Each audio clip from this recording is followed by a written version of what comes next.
Merci à tous et à toutes. Alors effectivement, l'Hériton s'est déclaré il y a quelques années hors AGCS. AGCS, c'est pour l'accord général du commerce des services. Et aujourd'hui, l'AGCS est peut-être un peu moins dangereuse, mais on est face, et je vous dirai pourquoi, mais on est face à une autre menace. Il a répondu après. Avec la géolocalisation, on fait plein de choses.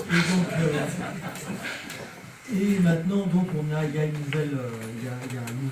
nouvelle menace qui arrive. Alors, qui a plusieurs noms, effectivement. Vous avez entendu, là, il y a plusieurs noms. Il y a TAFTA, il y a PTCI, etc. Le nom officiel du machin dont on va parler ce soir, c'est le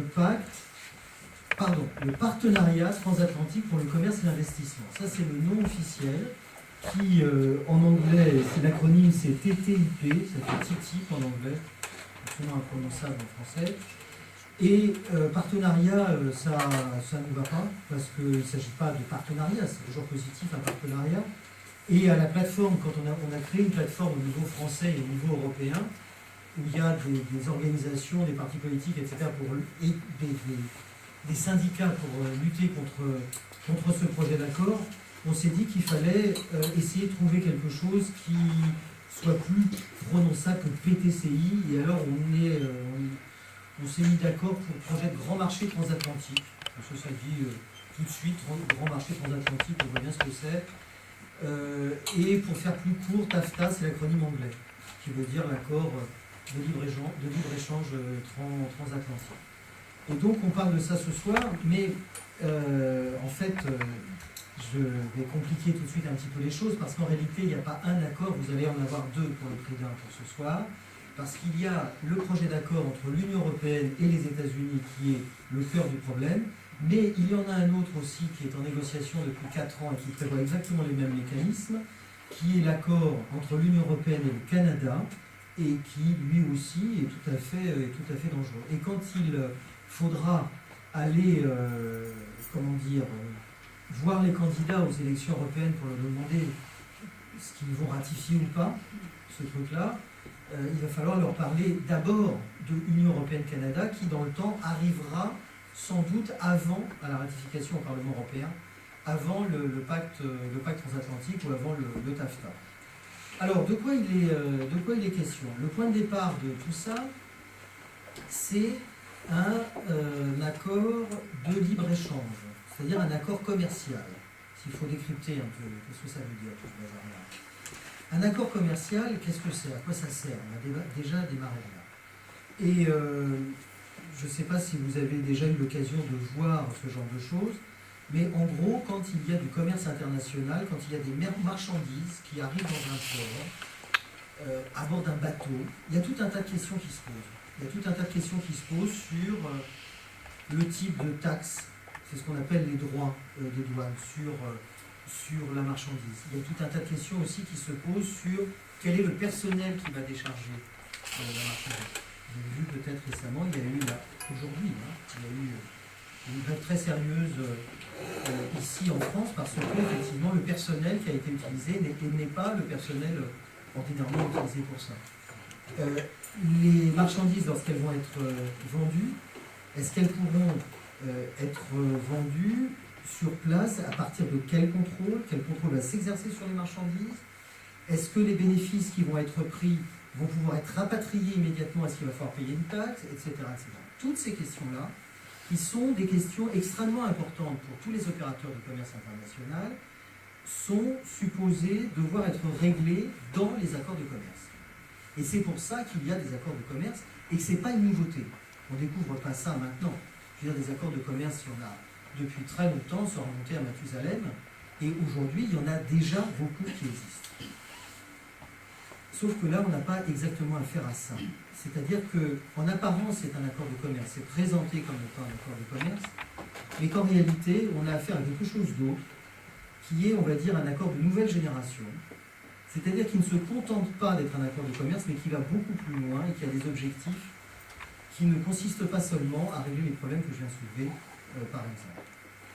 Un accord de nouvelle génération parce que avant ces accords-là dont on parle maintenant, c'est-à-dire Union européenne-Canada, Union européenne-États-Unis, on a eu d'autres accords. Il y a eu deux types d'accords auparavant. En 1947, il y a eu un accord dont vous avez peut-être entendu parler qui s'appelle le GATT, l'accord général sur les tarifs douaniers en anglais, et qui, lui, devait porter et n'apporter que sur la question des tarifs, c'est-à-dire quelle taxe sur les marchandises quand elles rentrent ces marchandises dans un port, quelle taxe sur les services si jamais il y a des services transfrontières qui sont rendus.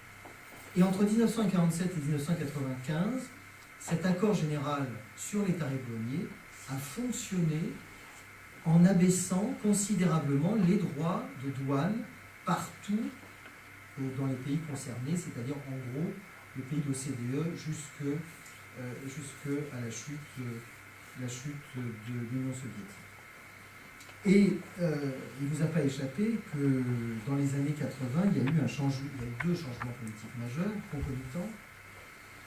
D'abord l'arrivée au pouvoir des néolibéraux en Grande-Bretagne et aux États-Unis, et ensuite dans toute l'Europe.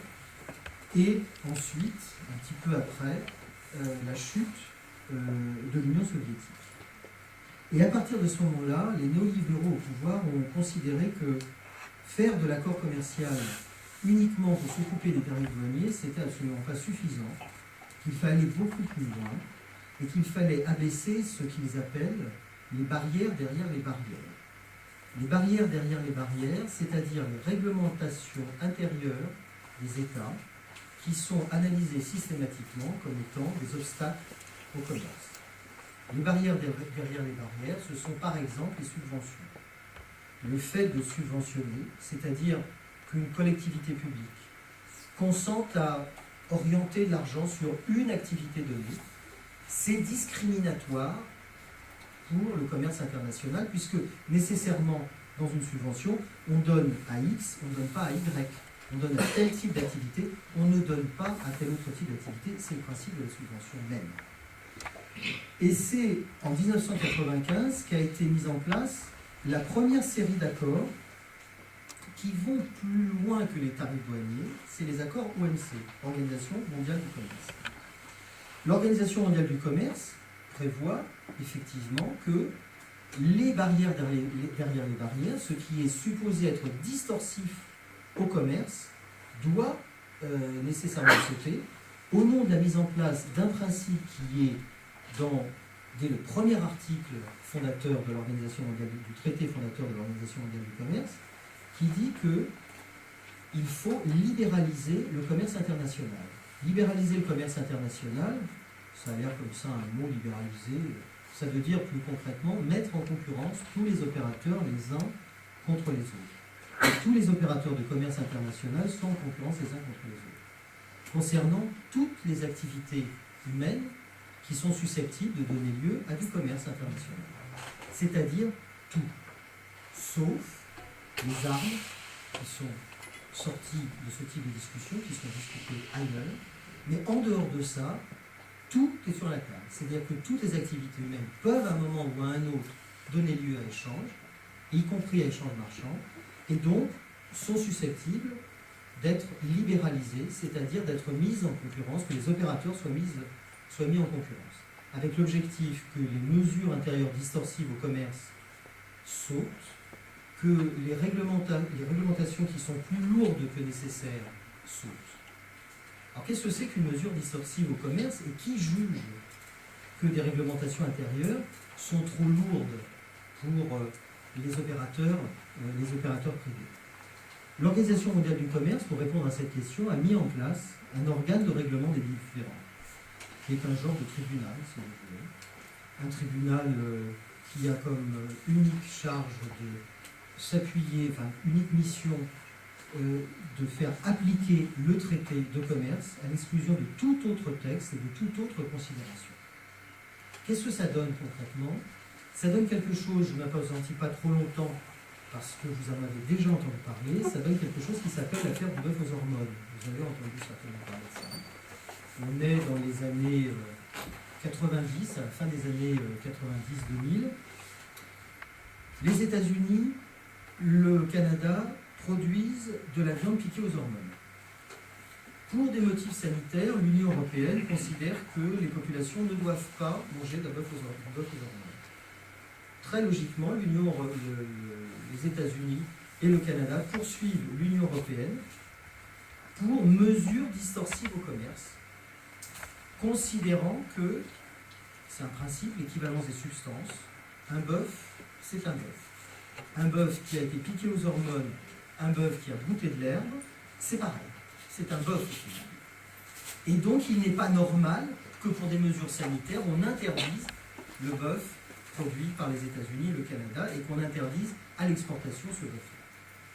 L'ORD, très logiquement, a condamné l'Union européenne, plus exactement a autorisé les États-Unis et le Canada à relever les droits de douane sur les produits en provenance de l'Union européenne à hauteur de 130 millions de dollars par an pour les États-Unis et une trentaine pour le Canada, tant que l'Union européenne n'accepte pas le bœuf aux hormones.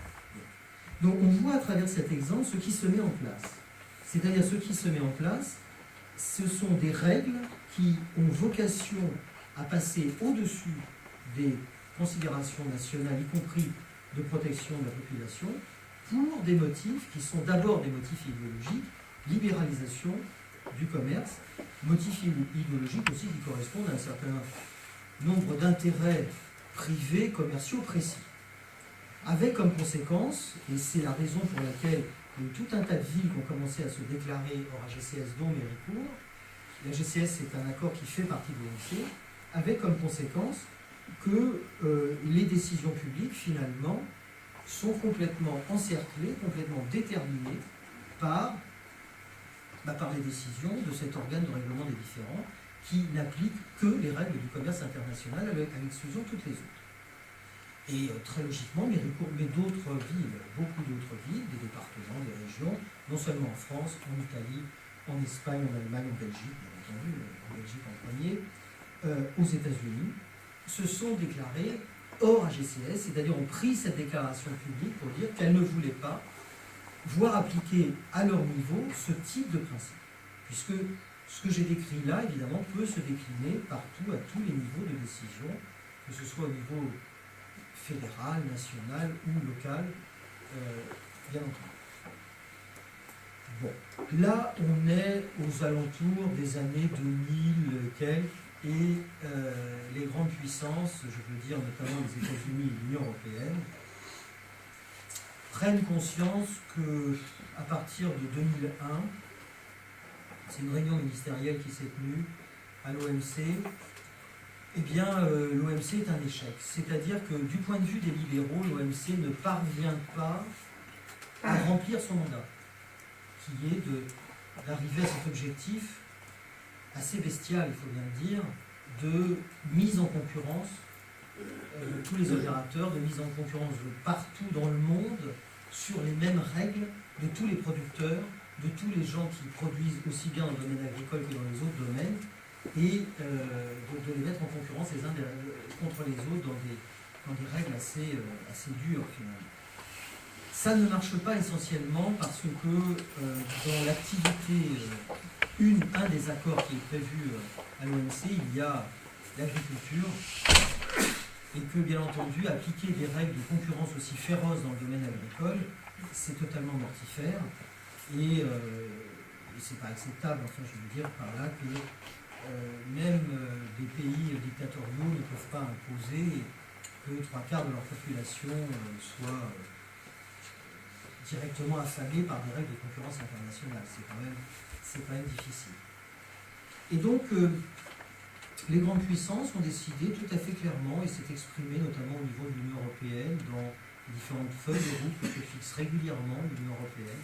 Par exemple, la stratégie UE 2020, qui est la stratégie sur laquelle l'Union européenne fonctionne depuis 2010, qui consiste à dire on va faire des accords de commerce internationaux OMC+, c'est-à-dire qui vont plus loin que l'OMC, mais qui vont être uniquement entre partenaires égaux ou équivalents, avec le Canada, avec les États-Unis par exemple, parce que là, on ne sera pas embêté par les pays plus pauvres, on va dire, comme c'est le cas à l'OMC, où les pays pauvres ont un certain blocage à l'application de ces règles un peu drastiques. Et donc on a la mise en place de ce type d'accord de nouvelle génération, c'est-à-dire qui va encore plus loin. Et qui va encore plus loin que l'OMC parce que, essentiellement, il prévoit deux mécanismes. Un mécanisme qui s'appelle le mécanisme de règlement des différents investisseurs États. Alors c'est du jargon, mais c'est très facile à comprendre. Le mécanisme de règlement des différents investisseurs États. C'est une idée très simple. Un investisseur, une entreprise, peut porter plainte contre une réglementation intérieure d'un État si il estime que cette réglementation va à l'encontre de ses bénéfices escomptés, ou pour utiliser le jargon, constitue une expropriation directe ou indirecte, une menace d'expropriation directe ou indirecte. Peut porter plainte non pas devant un juge, parce que ça existe déjà. Évidemment, une entreprise n'est pas contente de réglementation, elle peut aller devant des juges. Il y en a qui existent des juges. Il y en a. Non. Devant des arbitres, nuance. Des arbitres internationaux. C'est-à-dire des arbitres qui sont exactement ceux que nous connaissons dans l'affaire Tapie. C'est ça, un arbitre. C'est-à-dire un organe privé composé d'avocats internationaux. Qu'est-ce que c'est? Pour le rappeler très facilement, il y a 4 ou 5 organes d'arbitrage qui sont créés dans le monde, qui existent. Vous avez par exemple le CIRDI, qui est un organe d'arbitrage qui est attaché à la Banque mondiale. Vous avez par exemple un organe d'arbitrage qui a été créé dans le cadre des Nations Unies. Vous avez la Chambre de commerce de Suède, la Chambre de commerce des États-Unis par exemple, qui peuvent servir d'organes d'arbitrage. Mais à la limite, d'un point de vue théorique, vous pouvez créer, vous, si vous voulez, un organe d'arbitrage demain matin dans votre cuisine. C'est-à-dire qu'en fait, c'est un organisme privé qui est composé donc de fameux avocats internationaux. Alors les avocats internationaux, là aussi, il n'y a pas tant que ça. Il y a 15 entreprises dans le monde, il y en a 10 aux États-Unis, 5 dans l'Union européenne, qui sont composés donc de juristes, qui sont payés, je ne sais pas, 1 000 € de l'heure à peu près, plus ou moins, et qui travaillent soit à la défense des entreprises, soit dans les organes d'arbitrage où ils sont nommés par les entreprises pour régler leurs différences. C'est ça un organe d'arbitrage. Là, il s'agira pour une entreprise de demander à ces organes arbitraux qui auront été créés à l'occasion de ces accords internationaux de trancher les litiges qu'ils peuvent avoir avec un État. Ça a l'air très abstrait, ça, jusqu'ici. Sauf qu'on sait précisément ce que ça veut dire, parce que nous, on ne connaissait pas, en Europe, on ne connaissait pas ces histoires-là. Mais il y a plusieurs accords internationaux qui ont mis ça en place dont un depuis 20 ans. L'accord de libre-échange nord-américain prévoit des choses dans ce chapitre 11. Donc on sait déjà ce que ça veut dire, on a déjà beaucoup de recul. Et il y a aujourd'hui dans le monde une foule d'accords bilatéraux sur l'investissement. Il y en a 3000 à peu près, des accords entre des États protégeant l'investissement qui permettent la mise en place de ces organismes, de ces procédures d'arbitrage. Donc on sait, on a des exemples. Et si vous êtes curieux et si vous lisez le jargon anglais, parce que tout ça c'est en anglais, et si vous avez des insomnies aussi, vous pouvez aller sur le site de la CNUSED, la CNUSED c'est l'organe des Nations Unies qui s'occupe du développement. Le rapport numéro 1 de mars 2013 qui s'appelle Note sur l'ISDS, c'est l'acronyme anglais ISDS, nous renseigne sur le nombre d'affaires qui sont actuellement pendantes devant les organes d'arbitrage. Il y en a 514. Et par exemple, on apprend en lisant ce petit rapport à peu près comme ça, je vais le voir quelque part par là, on apprend quoi? On apprend que Philip Morris, dans le cadre d'un accord bilatéral sur l'investissement entre l'Uruguay et les États-Unis, d'une part, et entre l'Australie et les États-Unis, a obtenu de l'argent de ces gouvernements parce que, figurez-vous que ces gouvernements-là, l'Australie et l'Uruguay, ont mené des campagnes anti-tabac. Notamment en mettant des petites placards sur les paquets de tabac. Il y a marqué « fumez-tu », etc. Et figurez-vous que Philip Morris considère qu'on ne voit pas bien la marque. Et grâce à ça, il a obtenu de l'argent. Également, on apprend, en lisant ce petit rapport, que l'Argentine a été poursuivie 40 fois parce que l'Argentine a, vous le savez, traversé une crise un peu sérieuse il y a quelque temps, et dont elle n'est pas vraiment sortie jusqu'ici, mais enfin, c'était très sérieux, et elle a pris des mesures de dévaluation monétaire et aussi des mesures de fixation maximum des prix de l'énergie et de l'eau. C'est-à-dire qu'elle a dit à un moment donné, l'eau s'étend et ça va plus cher, et l'énergie s'étend et ça va plus cher, pour éviter que les gens se retrouvent sans eau et sans énergie. CMS Énergie, qui est une entreprise des États-Unis, Vivendi, on ne présente plus, Aguas de Barcelona, de Barcelone, ont obtenu ensemble 1,17 milliard de compensation du fait de ces mesures. À l'heure actuelle, Vattenfall, qui est une entreprise allemande, qui est une filiale allemande d'une entreprise suédoise, utilise un accord bilatéral sur l'investissement entre la Suède et l'Allemagne. Vous voyez, il n'y a pas besoin d'aller trop loin. Et demande à l'Allemagne 3,5 milliards de compensation parce que l'Allemagne a décidé de sortir du nucléaire et que Vattenfall est un opérateur nucléaire. Autre exemple très intéressant qui porte sur des sommes moins importantes, mais c'est quand même assez intéressant. La République slovaque a été obligée de lâcher 22 millions d'euros auprès d'un assureur néerlandais, Achmea, au motif que cet assureur néerlandais avait investi dans les hôpitaux et que ce qui s'était passé, c'est qu'il y avait eu un gouvernement en Slovaquie qui avait été élu pour privatiser les structures, les services publics, notamment de la santé. Catastrophe. Les gens se rendent compte que c'est une catastrophe. Ils font tomber le bouclier. Le gouvernement tombe et ils en élisent un autre pour qu'il renationalise les structures de santé. Ce qu'il fait. Vous voyez comme quoi, ça peut arriver.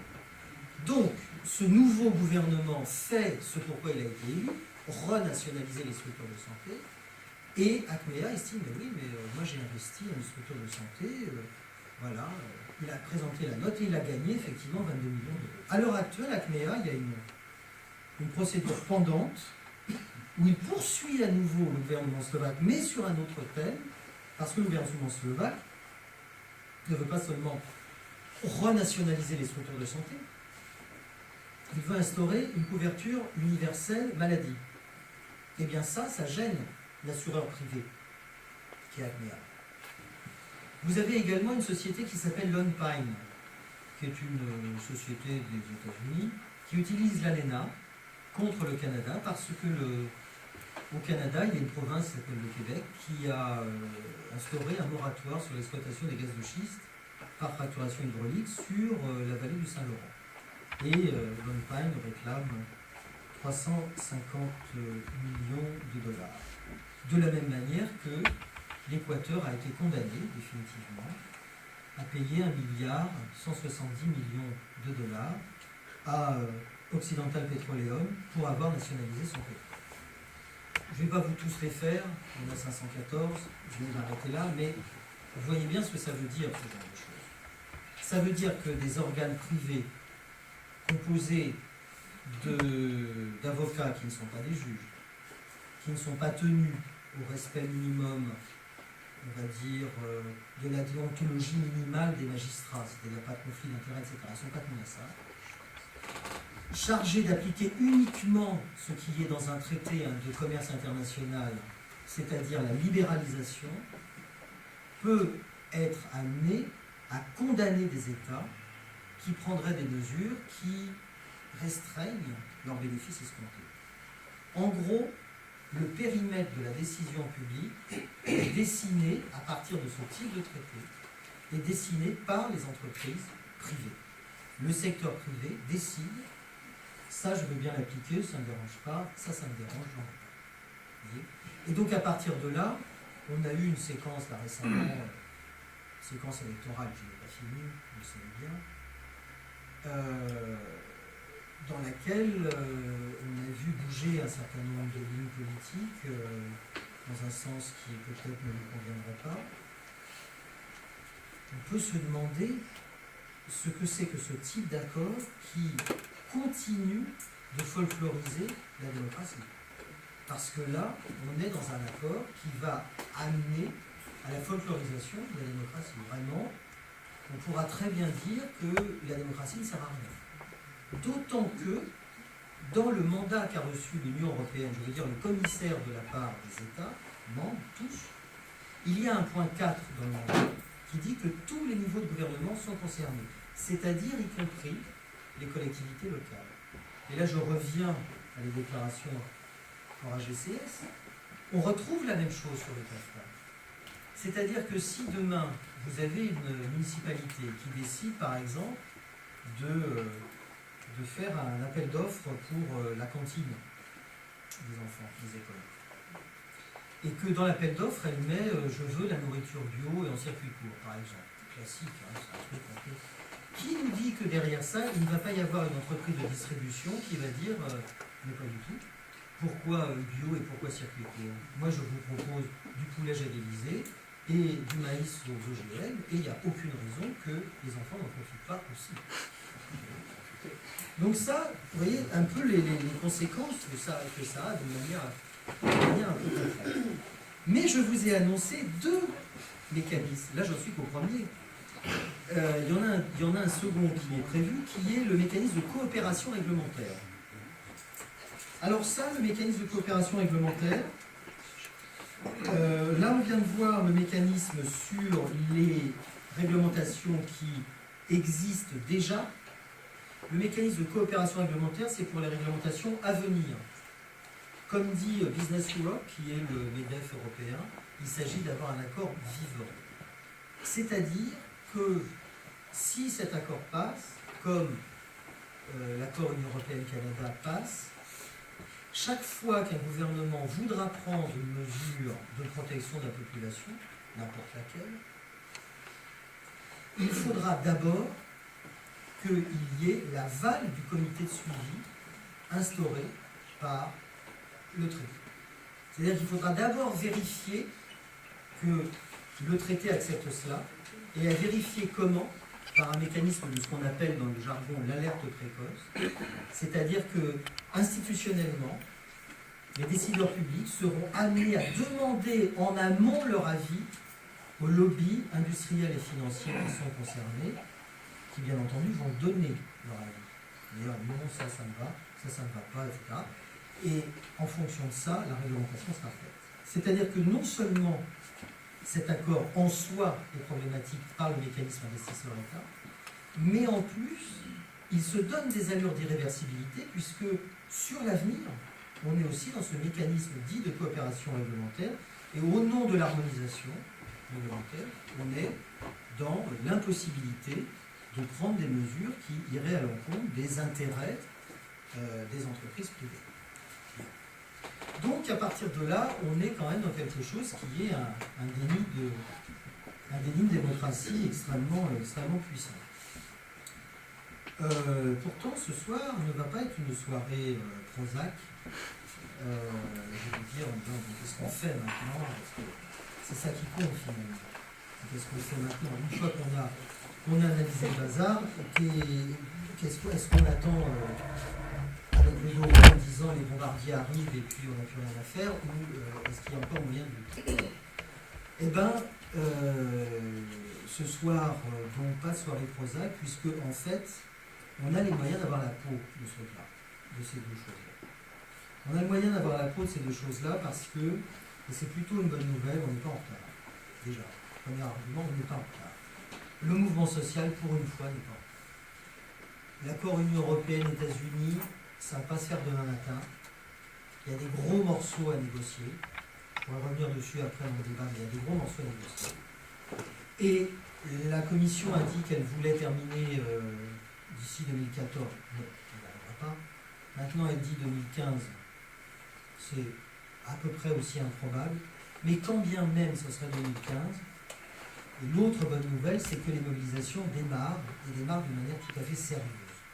Non seulement on est parvenu en France à créer une plateforme qui regroupe des partis politiques, des syndicats, des organisations. Il y a toutes les organisations, faucheurs, anti-OGM, gazochistes, etc., etc. Ils y sont tous. Mais encore, la mobilisation aussi se développe au niveau européen et aux États-Unis. C'est-à-dire qu'il ne faut surtout pas imaginer que les États-Unis est un pays amorphe. Ce n'est pas vrai du tout. Les États-Unis, ça fait 20 ans qu'ils sont sous l'ALENA, donc ils savent de quoi ils parlent. Et ils sont très puissamment organisés. J'ai eu l'occasion, on a fait une première rencontre transatlantique, mi-mars, à Bruxelles. Et il y avait effectivement des Américains et des Canadiens, et c'était vraiment impressionnant de voir ce qu'ils sont capables de faire. Nous avons eu même une bonne nouvelle très récemment. Le chef des démocrates au Congrès refuse que soit donné un blanc-seing pour les négociations. Donc, ça... attendons la suite. Mais en tous les cas, s'il n'y a pas de ce qu'ils appellent là-bas le fast-track, c'est-à-dire le blanc-seing pour l'administration de négocier, les États-Unis auront plus de difficultés, le gouvernement des États-Unis aura plus de difficultés pour négocier, pour faire ce qu'il veut, pour faire accepter ce qu'il veut dans la négociation, et donc ça nous donne encore beaucoup de mal. Mais il faut voir aussi qu'il y a des contradictions internes dans l'Union européenne, qui ont été déjà remarquées plusieurs fois. Et le gouvernement sortant français et l'allemand on dit qu'ils ne voulaient pas de mécanisme investisseur-État. Pourquoi ils disent ça? Pour essayer de nous désarmer. Et surtout pas avoir d'illusions, bien entendu. Surtout pas avoir d'illusions. Il faut se rappeler qu'aujourd'hui, le mandat a été donné par tous les gouvernements, y compris le nôtre, le précédent et l'actuel, nécessairement, pour donner mandat pour négocier dans les conditions que je vous ai dit. Donc il ne faut surtout pas désarmer, surtout pas les croire au mot. Ce serait bien la première fois qu'il faudrait croire un gouvernement au mot, bien entendu, mais ça veut dire qu'il y a des contradictions et ça veut dire que la pression commence à venir. Et on a déjà, on s'est lancé dans l'attaque, mais pas seulement dans l'attaque sur la plateforme dont je parlais tout à l'heure, commencer une campagne de déclaration hors TAFTA. On a déjà 2 régions, la région Île-de-France et la région PACA, c'est quand même pas rien, qui sont déclarées contre les négociations en cours. Il y a 3 villes. Étant une ville hors AGCS, dans la logique, hop, elle suit le mouvement et pourra devenir très bientôt une ville hors TAFTA, puisqu'on est sur les mêmes types de logiques. Tout à fait, les types de logique empire. Donc, les choses sont plutôt pas trop mal parties sur la mobilisation, même si, bien entendu, on n'est qu'au début. Et c'est-à-dire que là, maintenant, il faut se mettre en ordre de bataille et avancer pour arriver à contrer cette chose-là et ne pas canner simplement parce qu'on fait 2-3 vagues promesses. Voilà ce que je voulais vous dire ce soir. Maintenant, je vais, si vous voulez bien, on va débattre entre nous. Je ne vais pas répondre à toutes les questions parce que je ne pense pas être capable de répondre à tout, d'une part, et parce que ce qui viendra de vous ne sera pas nécessairement des questions, mais aussi des interventions, des témoignages, etc. Et donc voilà ce que je voulais vous dire. Je vous remercie de votre attention.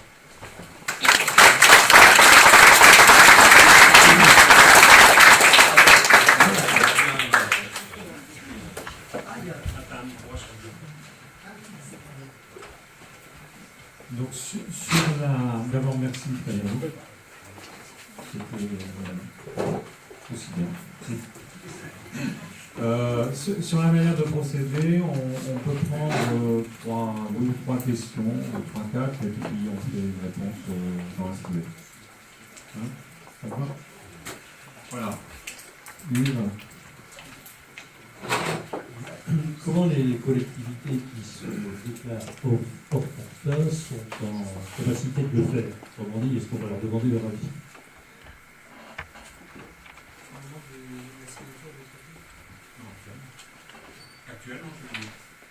Actuellement, et après. Après, surtout. Qu'est-ce que ça implique? Se déclarer hors TAFTA, ça veut dire, est-ce que ça veut dire tout simplement, moi je suis pas d'accord, puis on verra ce que ça donne, ou est-ce que ça veut dire, quand l'accord sera signé, moi je n'en veux pas. Ok, autre question. En quelque sorte, dans ces accords, ces accords, il apparaît une sorte de transfert de pouvoir régalien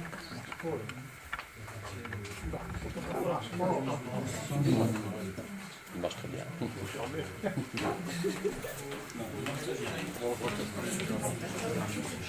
Il marche très bien.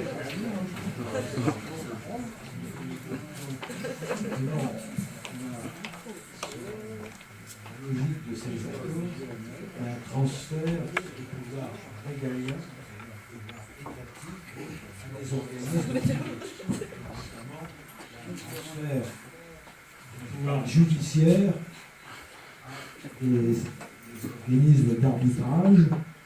Alors, quand il s'agit d'une justice régalienne, elle est assortie de moyens de sanction. La justice, si elle n'est pas appliquée, elle sera accompagnée de mesures de sanction. Disons, par exemple, des condamnations par voie d'exécution qui sont incompressibles. Là, en l'occurrence, par exemple, l'Équateur a été condamné à 1 milliard de dollars. Et si l'Équateur avait refusé, quelle est la sanction qui serait appliquée à l'Équateur? Le sens de ma question, pouvoir régalien, la justice transférée à des organismes privés, des organismes d'arbitrage. Là, il y a des accords entre les États, mais à supposer qu'à un moment donné, un État se rebiffe et n'accepte pas de payer 1 milliard de dollars. Quelle sera la rétorsion, le moyen de contrainte à l'égard de cet État?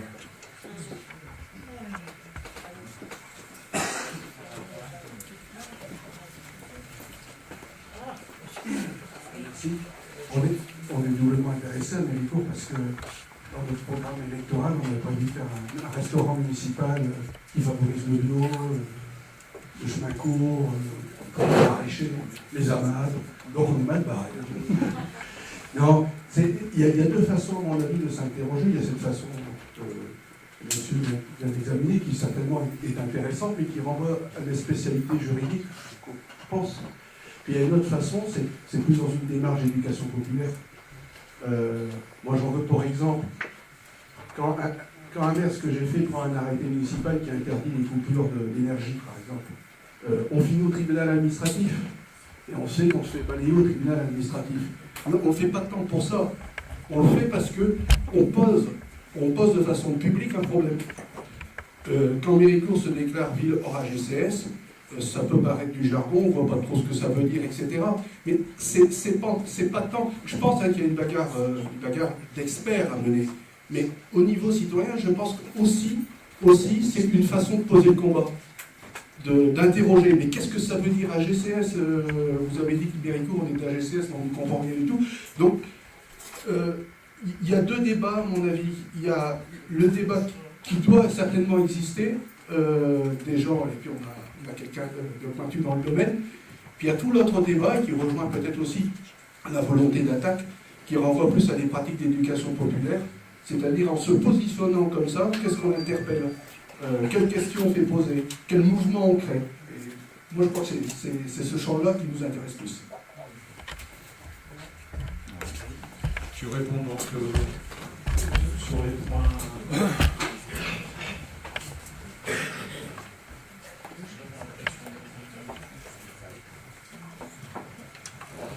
Oui, je n'ai pas grand-chose à rajouter à la dernière intervention parce que c'est exactement ça, à l'écoute de la campagne. C'est véritablement ça. D'un point de vue strictement juridique, mais le juridique est second dans la matière, toujours second. D'un point de vue strictement juridique, les collectivités locales en France n'ont pas la compétence, n'ont pas les moyens juridiques de s'opposer à une signature de traité.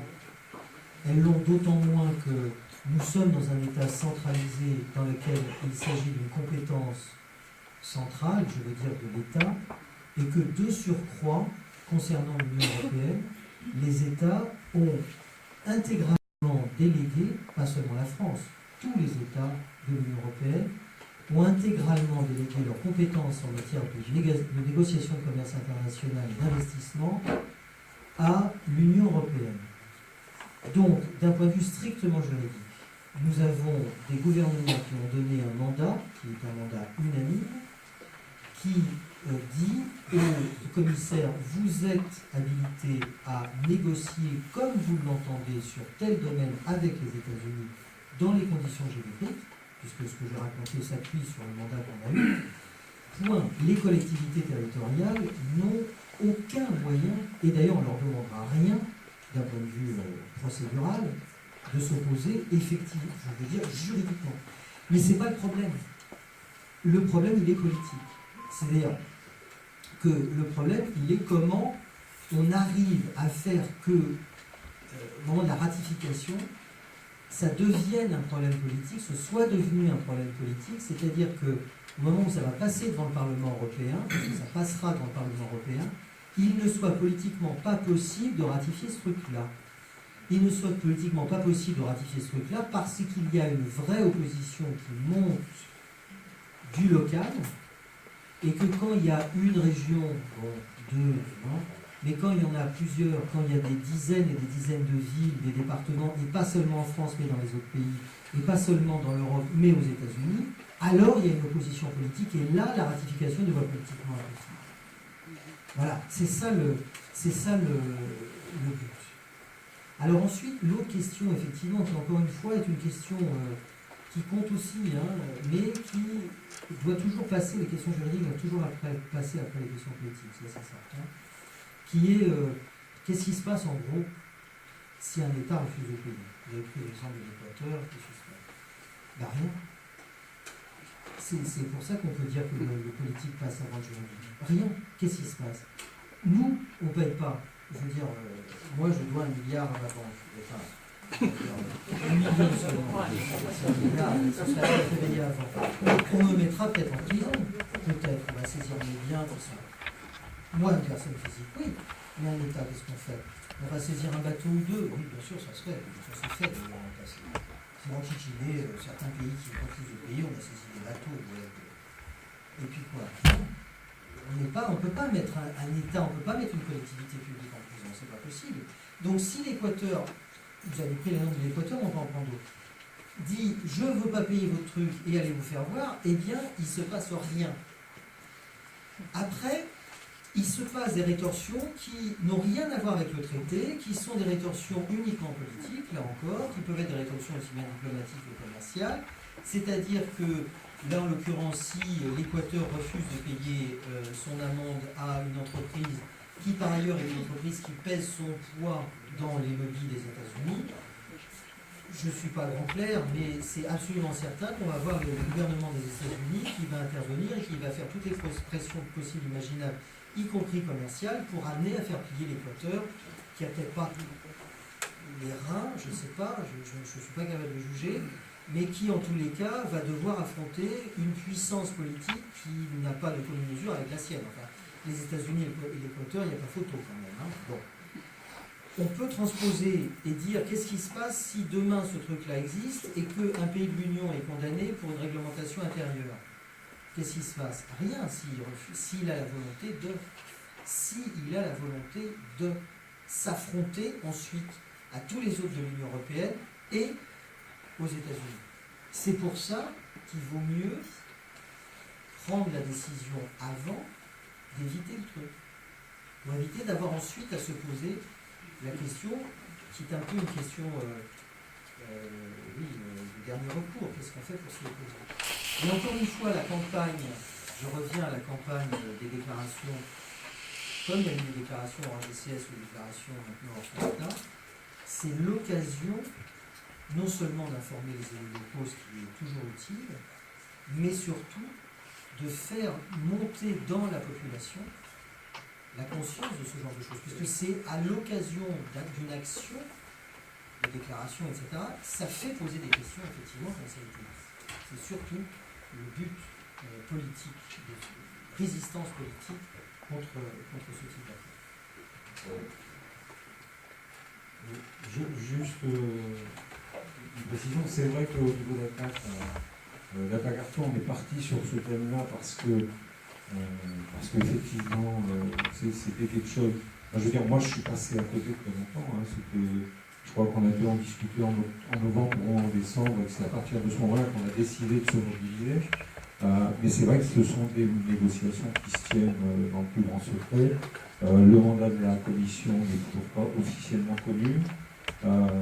Et que, compte tenu des enjeux, c'est vrai qu'il fallait absolument porter le débat sur la place publique et faire en sorte que ça puisse devenir un élément du débat pour les prochaines européennes, puisque c'est effectivement le prochain Parlement européen qui sera amené à se prononcer sur un texte, s'il y en a un. Il y a Pierre qui demande la parole, je pense.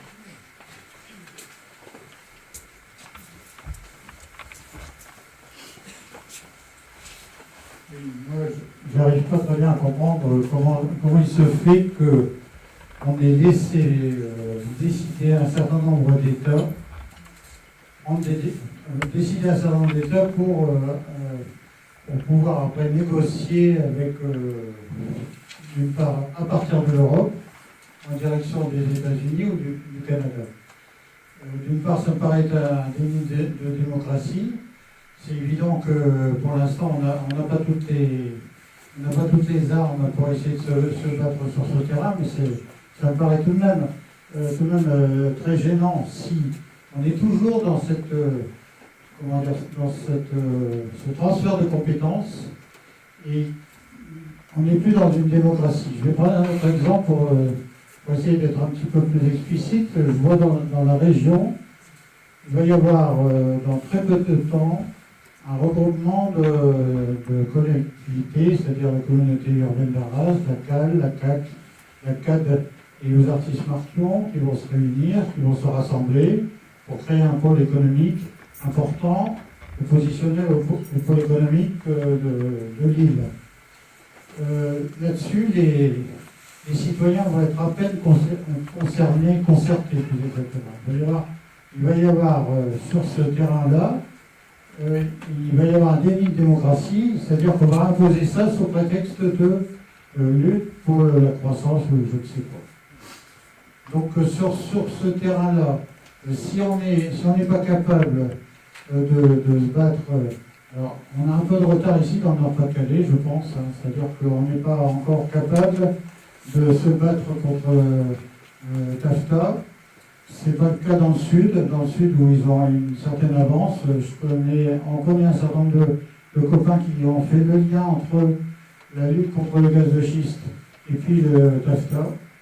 Donc ils sont effectivement assez organisés, ils essayent de faire pas mal de choses et d'avancer sur ce terrain. On n'en est pas encore capable ici pour différentes raisons. On n'est déjà pas capable de mener une bataille assez importante sur, non pas le gaz de schiste, mais sur le gaz de couche. Je pense qu'on va avancer, mais sur ce terrain, historiquement parlant, je pense qu'on a un retard assez, je suis désolé, mais étant un peu de la région, je pense que sur ce terrain, malgré tout, même si tu n'es pas tout à fait d'accord avec ce que je viens de dire, je pense que ça correspond à une certaine réalité et surtout à un rapport que peuvent avoir les habitants avec d'une part les structures et avec les élus. Donc sur cette partie-là, je pense qu'on aura, ça ne veut pas dire qu'il faut pas se battre, hein, au contraire, on est actuellement en train de mener un certain nombre de batailles, en particulier celle contre le gaz de couche. Et donc on va faire le lien, on ne l'a pas encore fait nous au niveau du collectif, mais il est évident qu'on va le faire. Le seul problème, c'est qu'on n'est pas assez nombreux au niveau militant pour pouvoir avancer sur ce terrain. C'est un peu la grosse difficulté qu'on peut avoir en ce moment. Non, ma délégation tenait à. Enfin, je hochais de la tête simplement. C'est pas pour. Je n'ai aucune vue de ce qui se passe ici, donc je ne peux pas apprécier les choses. Mais par principe, il n'y a pas de raison d'imaginer qu'il y ait du retard ici ou une avance là-bas. Parce que, bon, après tout, les Belges sont en avance par rapport à nous sur la mobilisation, par exemple. C'était pas plus évident que ça, mais il se trouve qu'ils sont tout à fait en avance, eux, les Belges. C'est pas très loin d'ici non plus, la Belgique, si on va par là. Enfin, je veux dire que, par principe, j'ai toujours tendance à penser qu'il n'y a pas ni de retard ni d'avance, quoi. Il y a des forces militantes qui essayent de s'organiser, et puis voilà. Après, effectivement, moi, la situation locale, je ne la connais pas, donc j'apporterai pas l'appréciation. En revanche, sur la question, et puis sur les autres questions, c'est-à-dire sur les questions démocratiques, locales, etc. Ça, c'est absolument certain que les accords internationaux ne sont pas le seul moment, le seul endroit par lequel on attente à la liberté, on attente à la démocratie. Les accords internationaux, c'est un moyen, c'est un pas supplémentaire. Il y a d'autres problèmes qui existent aussi, qui sont des problèmes aussi bien concernant la politique économique menée par le gouvernement français, par exemple, qui sont, je prends un exemple comme ça, parce qu'on en a parlé récemment, qui sont aussi les autres des politiques d'austérité, par exemple, qui sont menées dans tous les pays de l'Union européenne maintenant. Bon, donc il n'y a pas que les accords internationaux, il y a aussi beaucoup d'autres combats à mener. Celui-ci en est un. Et s'il est intéressant, c'est parce qu'il est significatif aussi de la dégradation dans laquelle nous nous trouvons du point de vue démocratique. Et donc du combat que nous avons à mener. Je rejoins ce que je disais sur le fait qu'il n'y a pas de raison de penser qu'on est plus en avance ou plus en retard à tel ou tel endroit. Parce que ce combat démocratique, il est le même pour tous. On est tous, je veux dire au nord, au sud, partout, on est tous dans cette même difficulté. Vous posiez la question, en fait, comment on en est arrivé là, par exemple. Ça, c'est la question cruciale. Et à la limite, si vous avez le courage de me réinviter, je reviendrai une fois, rien que vous expliquer, pour parler de ça. C'est-à-dire, comment on est arrivé là? On est arrivé là parce qu'il y a une pénétration de lobby dans la décision publique. Ce sont des choses dont on a parlé aux États-Unis. Vous avez tous vu des documentaires sur les lobbies aux États-Unis et au Canada. Vous savez tous que vraiment ils sont très en amont, ils interviennent très en amont, vous avez tous entendu parler de Monsanto et des OGM, etc. Toutes ces choses-là sont connues. On n'est pas prophète en son pays, on ignore très souvent, on ne connaît pas assez, on ne met pas assez en avant quelque chose d'extrêmement important qui est le lobby à l'intérieur de l'Union européenne. Qu'est-ce que c'est que cet accord? C'est le copier-coller de ce que veulent les lobbies. Alors, les lobbies au niveau de l'Union européenne. Là, il y a une petite étude qui a été faite et publiée, qui est sur le site d'Attac, qui s'appelle une déclaration transatlantique des droits des entreprises. Elle est traduite en français, puisque j'ai contribué à la traduction, donc tout est traduit en français, donc c'est un truc qui est absolument lisible. Vous avez des dizaines d'exemples qui montrent à quel point, c'est sur le site d'Attac, à quel point les entreprises interviennent. Par exemple, figurez-vous que la chambre de commerce des États-Unis et Business Europe, donc le MEDEF européen, ont écrit une lettre commune qui regroupe 30 des lobbies du business qui demandent le mécanisme de coopération réglementaire. Cette lettre commune a été intégralement reprise dans un document officiel de la Commission qui date du 2 décembre 2013 qui précise le travail des négociateurs sur la base du mandat de juin 2013. C'est-à-dire que vous avez des copier-coller entre la littérature officielle des lobbies, qui n'est même pas cachée. Je veux dire, si vous faites un petit tour sur Internet, vous pouvez trouver ça, et les positions officielles de la Commission. Récemment, De Gucht, qui est le commissaire européen du commerce qui est chargé des négociations, a fait une conférence, c'était en octobre 2013, c'était devant un machin qui s'appelle l'Aspen Institute, qui est à Prague, il est un think tank libéral, il a pensé qu'on n'enregistrait pas, je sais pas. Il a tout lâché, c'est-à-dire qu'il a exprimé que le business avait besoin de ce type d'accord parce qu'il y a besoin d'ouvrir un certain nombre de marchés qui ne le sont pas encore, et on va l'aider à le faire, dit-il. Vous voyez? Donc, conclusion, nous, on est devant cette réalité-là comme citoyens, comme citoyennes. Nos responsables politiques, nos élus, se laissent faire, pour le dire gentiment. La décision publique est pénétrée par les lobbies, et en réalité, nos élus sont au service de ces lobbies.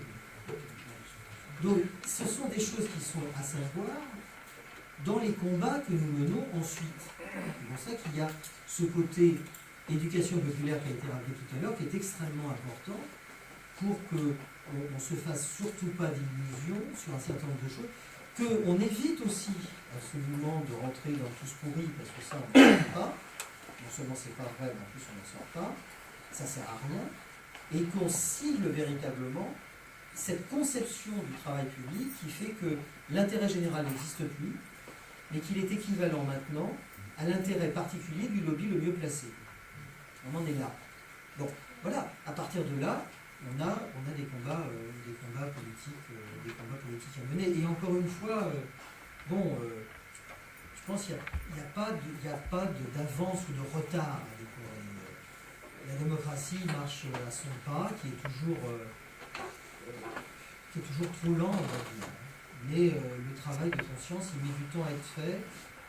Bon, pour la GCS, on avait mis quoi, 1 an pour arriver à faire monter ça dans l'opinion. Là, on est au début, c'est normal qu'on ait du travail.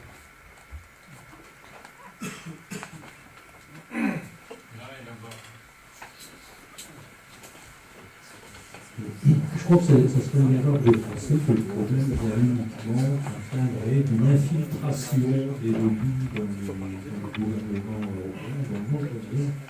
Pas du tout. Je crois que nos gouvernants, et d'autres en France, mais aussi en Europe, sont tout à fait conscients du rôle qu'ils jouent, qu'ils soient sociaux-démocrates ou qu'ils soient conservateurs. Ils s'affichent tous pour une libéralisation accrue du système mondial. C'est seulement dans c'est ça le problème. Parce que souvent on entend ça, hein, l'économie recule pas parce qu'ils font le mondialisme dans les gouvernements, etc. D'ailleurs en Europe c'est flagrant aussi, là ce sont les banques qui dirigent l'Europe par des dirigeants, d'anciens dirigeants de banques, pas d'ailleurs parmi les plus connus qui ont posé les problèmes de la crise à la fin de la crise. Et c'est surtout les hommes politiques eux-mêmes, en tout cas, je ne dis pas tous pour eux, hein, c'est pas ça. Hein. En tout cas, c'est une réalité, ça, ceux qui sont en place actuellement, non seulement ne font rien pour limiter les dégâts, mais ils entrent dans cette démarche de risque.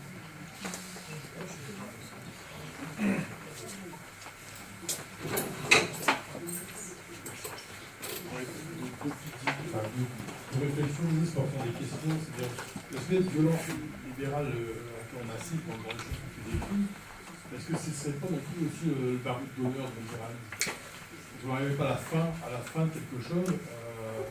Je pense qu'à force d'exploiter, communautaire, à force d'exploiter, la terre ne donne plus rien. Il y a un moment où c'est plus possible d'exploiter. Il y a un moment où on arrive au bout des choses. Et je pense qu'on voit sur les dernières élections, par exemple, sur ici, localement américains, on voit des gens désorientés, des gens qui votent par rejet ou par colère. On dit la démocratie est en danger, on dit est-ce qu'on n'a pas aussi plein de citoyens qui ont le pouvoir d'agir et qui ne le savent pas simplement. Le pouvoir, c'est nous qui l'avons. Mais avant d'être citoyens, on est encore des consommateurs et peut-être que demain, on quittera ce rôle de consommateur et on rentrera effectivement dans une vraie citoyenneté. C'est ce que j'ose espérer pour l'avenir de notre d'ici, puis d'ailleurs. Autre réflexion, autre question. Quelque chose à répondre? Paul. Ah pardon. Excuse-moi, Paul. C'est quelque chose de stratégique à court terme.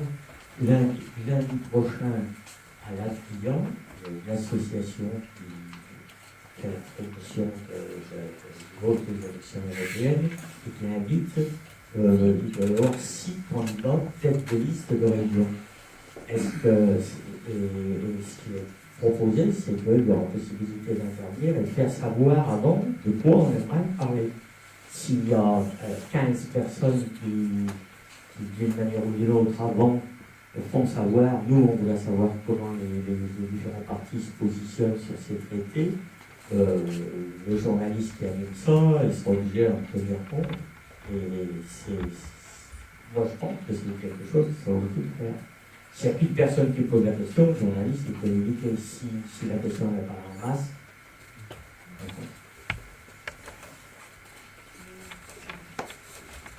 Alors, peut-être pour vous donner quelques informations sur ce qui est en train de se faire au plan local. Depuis la conférence de fin janvier, Frédéric était venu, on a lancé la création d'un collectif sur Arras. Donc il y a eu 2 réunions jusque maintenant, la 3e est prévue mardi prochain, et on est actuellement, il y a 5 ou 6 organisations, soit associations, soit syndicats, soit partis politiques qui sont dans le collectif. Le but pour le moment, c'est effectivement de faire en sorte de poser des questions, et ces questions aux candidats aux prochaines élections européennes. Donc effectivement, la proposition que tu fais d'être présent ce soir-là et de poser la question, c'est effectivement une bonne proposition. Oui, une petite précision, c'est pas une réponse, hein, parce que c'était pas des questions vraiment. Quand je disais le lobby pénètre la décision publique, je ne veux surtout pas dire que les élus gouvernementaux ne savent pas le rôle qu'ils jouent, hein, bien sûr, ils savent le rôle qu'ils jouent. Je veux dire par là que, et ce sera une des réponses d'ailleurs que vous obtiendrez des promoteurs de l'accord, y compris les élus. Vous avez beaucoup d'élus qui sont portés par cette idée, ça rejoint un peu la question sur le baroud de Mont, qui sont portés par cette idée que le déclin relatif de l'Union européenne, en tous les cas la crise qu'elle traverse à l'heure actuelle, ne pourront être surmontés que grâce au libre-échange et grâce à l'exportation. C'est la raison pour laquelle vous avez d'une part des politiques d'austérité et de compétitivité à l'intérieur, qui sont les 2 faces de même médaille, hein, bien entendu, toutes ces choses-là vont ensemble, dans l'espoir de pouvoir exporter et donc de s'en sortir grâce à l'exportation. On est dans cette espèce de moment qui effectivement sent la fin de règne. C'est vrai, on peut éventuellement parler d'un baroud d'honneur, mais bon, on n'en sait rien. On est en tous les cas dans cette espèce de moment que l'idée portée par les dirigeants politiques est que le libre-échange sauvera le monde, enfin peut-être pas le monde, mais en tous les cas l'Union européenne. Que c'est par l'exportation qu'on va s'en sortir. Alors, ça n'a jamais marché. Hein. C'est-à-dire c'est quelque chose qui ne fonctionne pas. On a autant d'exemples que vous voulez dans l'histoire à chaque fois de ce genre, de ce type de développement. C'est complètement sommaire. C'est-à-dire qu'à partir du moment où il y a une volonté d'exportation, il y a aussi la concurrence à l'importation, et qu'il n'y a aucune raison d'imaginer, par exemple, dans la situation dans laquelle nous sommes, que si vous écoutez le discours dominant politique, c'est de dire nous sommes capables d'innovation technologique et donc on va emporter tous les marchés, comme si les autres n'étaient pas capables d'innovation technologique et n'étaient pas aussi présents sur les marchés. On s'imagine sans doute que, pour continuer dans la métaphore qu'on utilise beaucoup dans les médias aujourd'hui, que les Chinois vont continuer de vendre des liquettes et fabriquer des chaussettes. Absolument pas. Donc, ce genre de croyance est absurde. C'est ce qui porte nos élus. C'est-à-dire, on a, aussi bien du point de vue des libéraux conservateurs ou du point de vue des libéraux sociodémocrates, qui sont donc des libéraux, du point de vue économique, je veux dire, on a cette idée que voilà, l'exportation va nous permettre de, etc. Chaque fois qu'on a été voir la ministre, bon maintenant elle n'est plus ministre du commerce extérieur, elle nous a dit la France veut cet accord parce qu'elle pense que c'est le moyen de sortir de la crise. Donc c'est ça aussi notre combat, notre réflexion sur ce genre de combat mené, de dire qu'on ne doit pas se contenter de ce genre de théorie qui n'a jamais trouvé le début, le commencement d'une concrétisation. Moi j'aurais une question, c'est tout à l'heure tu évoquais la Belgique, est-ce que tu peux nous parler de comment ça avance en Europe, celle de la mobilisation? Il y avait une autre question.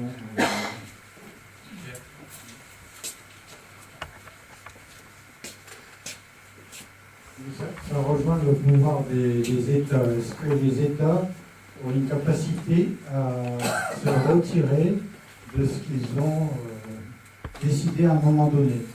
Autrement dit, évidemment, je pense que ça ne peut se faire qu'à partir d'un mouvement de masse assez important, mais est-ce que juridiquement, il y a une possibilité pour des États de se retirer de ce type d'accord qui, pour l'instant, concerne l'UE et les USA ou l'UE et le Canada? Ça, c'est une autre question. Autre question. Ce qu'a fait un État sur le plan des accords internationaux, il peut le défaire, toujours. Donc, d'un point de vue strictement juridique, un État peut se retirer d'un accord. Il peut toujours le faire.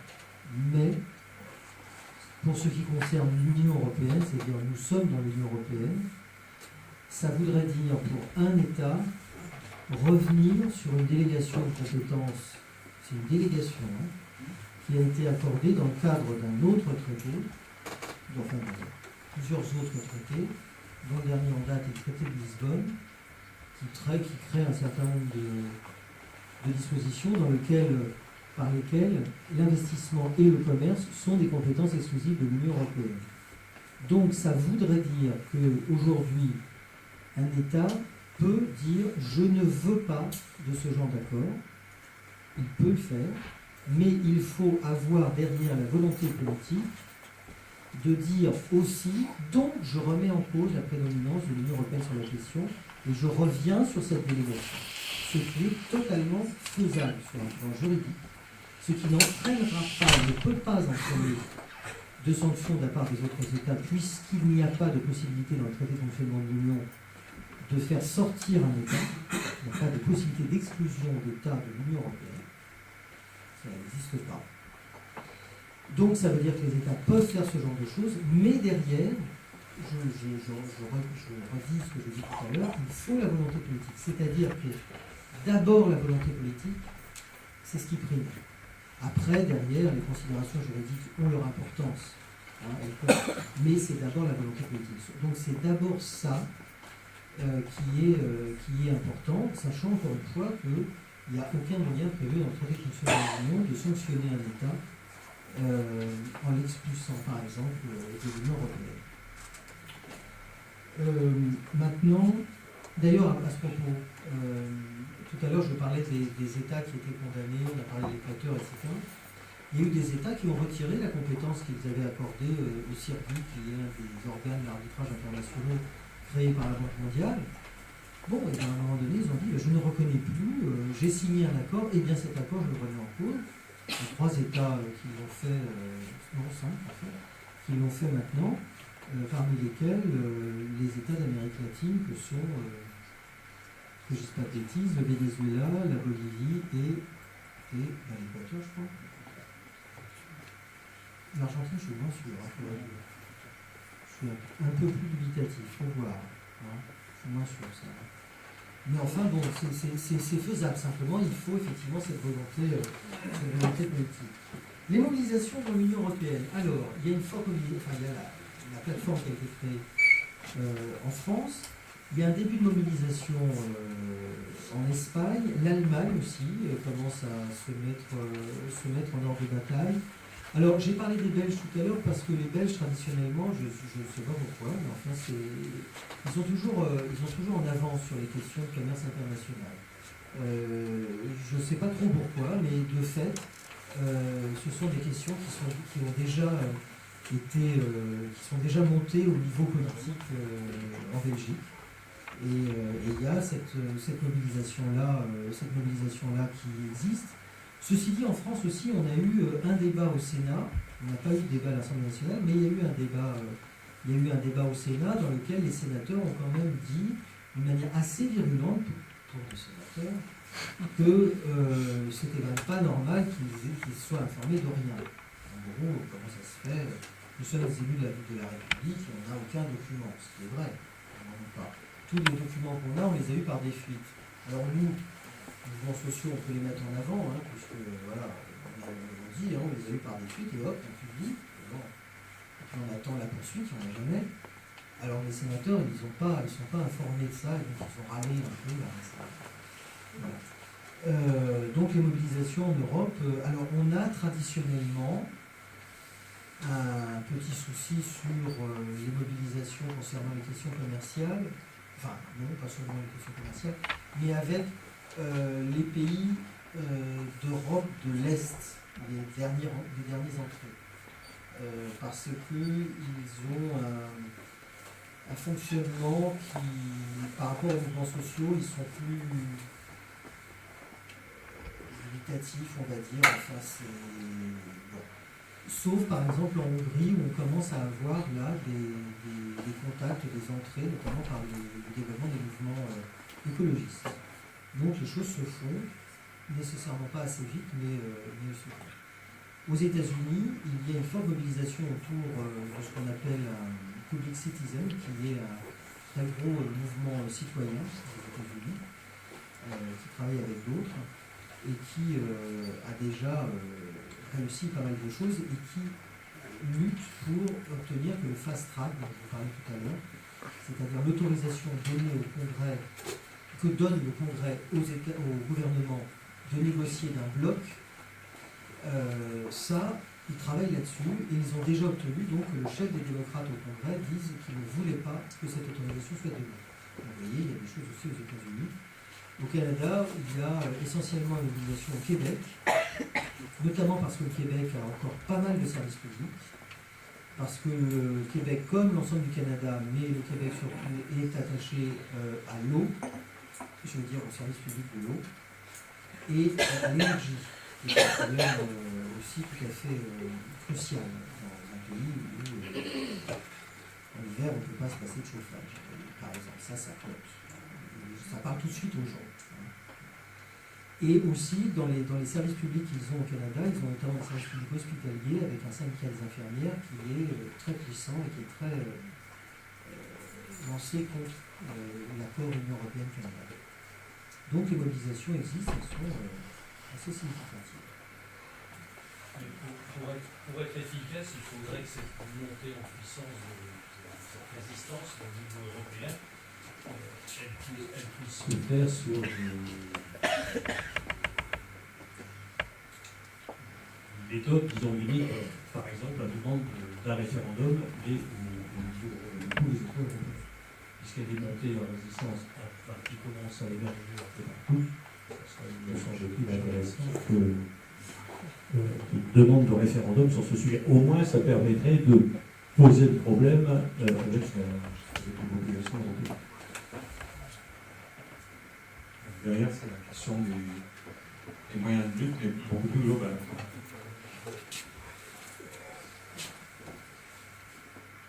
Personne? Quand ils s'est rencontré avec les mouvements européens et américains, le 11-12 mars à Bruxelles, on a discuté de ça, l'histoire du référendum, et on est arrivé à quelque chose qui est différent en tous les cas dans l'Union européenne, c'est que certains pays connaissent le référendum, d'autres ne connaissent pas le référendum, c'est-à-dire ne le font pas sur le plan institutionnel.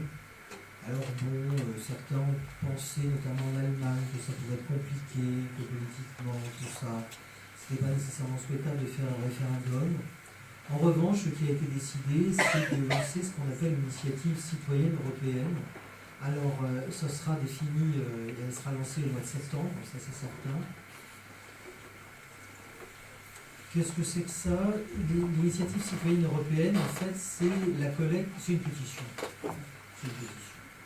C'est une pétition qui autorise ce qui est prévu dans le traité de fonctionnement de l'Union, qui, une fois qu'il y a 1 million de signatures, on va à la Commission, on dit, voyez, on a ça, etc. etc. on n'a pas d'illusion sur ce que la Commission en fera.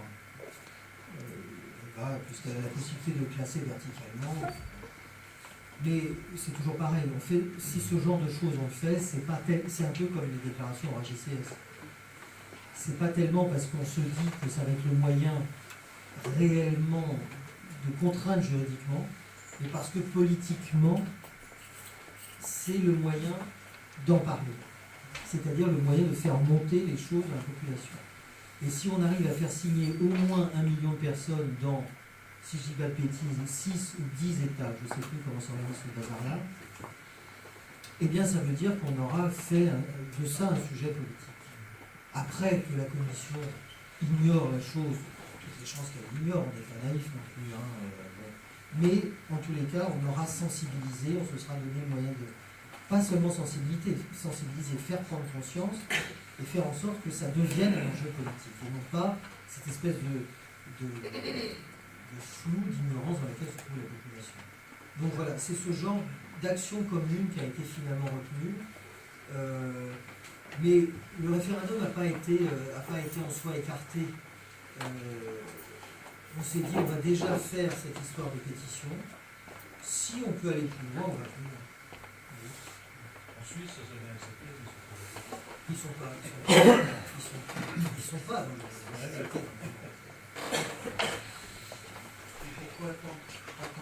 septembre?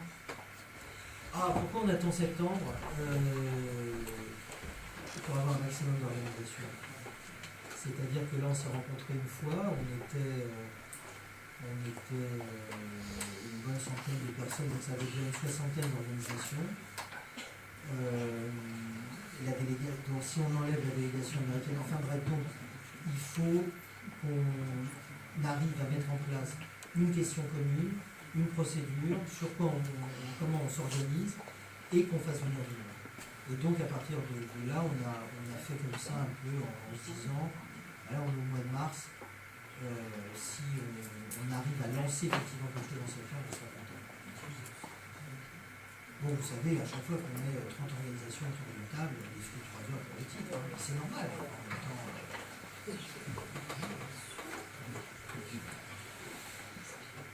autre question? On clôt. Bon, je vais te remercier encore une fois, Frédéric, d'avoir fait le déplacement jusqu'à Méricourt. Merci de votre attention. Et merci beaucoup. J'espère vous avoir donné la pêche pour combattre ce truc. Voilà, c'était